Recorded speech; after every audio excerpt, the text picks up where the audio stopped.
Welcome back to the RC Wrench Bench. Thanks for tuning in. We are still working on the shocks for the RC10SC7 build. We've got the pistons and shafts together. We've got the components and the shock bodies together. Now we're going to install the shock shafts and pistons into the shock body. And just to make sure that we don't rip those O-rings that we just installed, there's a couple easy things to do. Like I said in the last one, I like to unscrew the bottom shock cap just a little bit to relieve a little bit of that pressure. And then the other thing that we're going to do is put just a little bit of green slime on the threaded end of the shock shaft. Not too much. And then, the other thing that you can do, I think this is less critical, but you can just put a little bit of shock oil on the shaft itself. And so we're going to go ahead and do that. I'm going to do this on just one for demonstration. That way you don't have to sit through the rest. So we're going to install this through the inside of the shock body.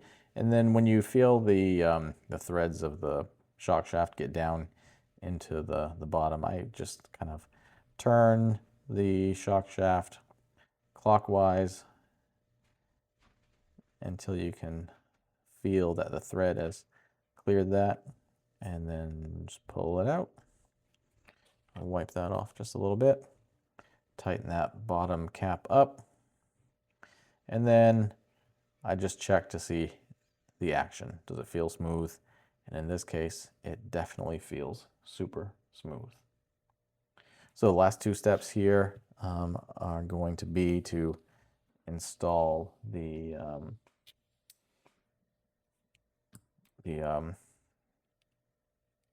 what the heck do we call these things?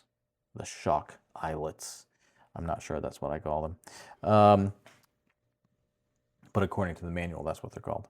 So we're going to just screw these on. Again, I like to use a set of shock pliers to help and make that process just a little bit easier. The kit comes with the whole assortment of eyelets, and the instructions indicate to use the 0mm ones. So you're just going to screw those on until you can feel that they bottom out. That seems pretty good. And then we'll install the pivot ball.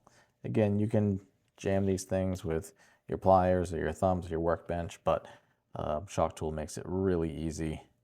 You're just going to install that like that, and then squeeze that together, and there you go.